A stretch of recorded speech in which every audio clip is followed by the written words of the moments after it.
Whew. ဒီနေ့ဗီလေးရှာတော့နော်ကွာဒါမှလည်းကုန်နေပြီ A few moments later.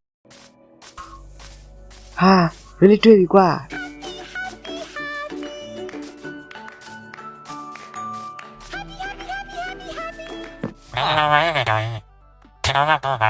ဟင်မင်းစကားပြောတတ်တာလားဟုတ်ပါနဲ့ဒီမင်းကထရှားလာတယ်ဒါနဲ့တပတ်တက်တယ်ဆန်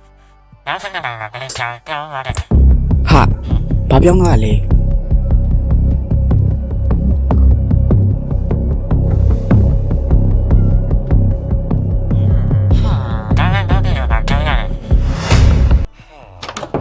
ဘရိုတို့